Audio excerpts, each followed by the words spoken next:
exciting celebration that's occurring there right outside the Eiffel Tower. And at this time, we'll be joining Rabbi Masoud Tabou.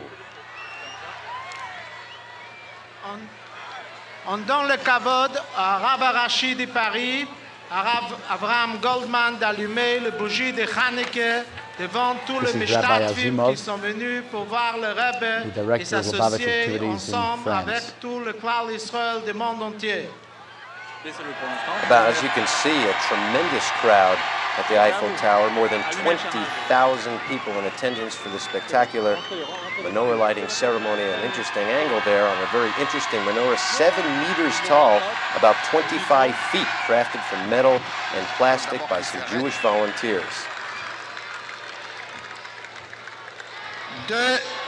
De cette ville de Paris. So you can see the scissor boom in the back, basically a crane needed to hoist the dignitaries atop this huge menorah, one of the largest in the world. Que le Rabbi a connu lorsqu'il a quitté la France pour aller se réfugier aux États-Unis au moment de la Seconde Guerre mondiale. Nous adressons notre respectueux hommage Sephardi community from Morocco, Tunisia, and many of them have had the emissaries of the Lubavitcher Rebbe in those countries for the last 45 years, and they appreciate the educational efforts that Lubavitch has undertaken in those countries. And so they are greatly thankful to the Rebbe for reaching out to them even in northern Africa when they were sort of a community apart. France also a site very well known for some of the great Jewish leaders that have come from that area, the great scholars such as Rashi, who comes from France, and some of the other medieval, biblical, and Talmudic commentators. The Rebbe himself spent a couple of years in France. He was there the first part of the war, before he managed to come to the United States. And I think that when we look at France today and the growth of Judaism, it's in contrast with the France of 200 years ago, when there was a concern that the openness of the society would lead to a greater assimilation of Jews and would lead to their spiritual downfall.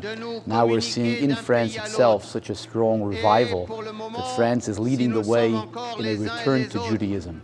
Once again, we're showing you the number where you can call for a Hanukkah guide, 1-800-Lubavitch, with all the information about the candle lightings. Call that number, give them your address, and it'll be mailed out immediately to you wherever you are in the world.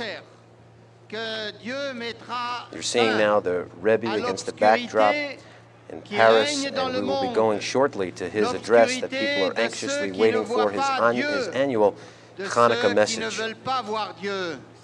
De ceux qui ne comprennent pas que grâce à la Torah, nous pouvons trouver la lumière. There have been public menorah lightings not only in this famous location, in the Champ de Mars, but all throughout France.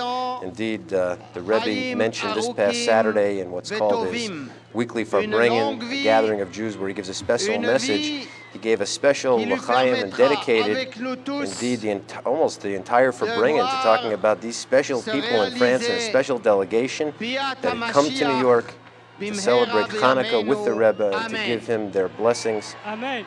And the Rebbe returning the favor. The exuberance is so evident there, and yet it's late at night. Tout le monde ensemble maintenant.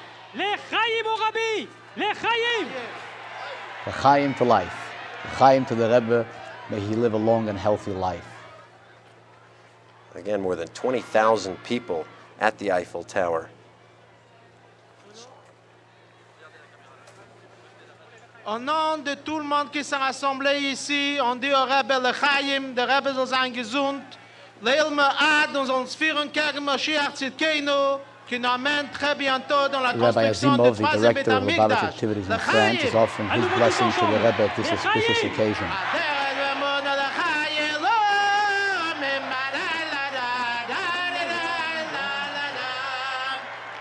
Tous ensemble.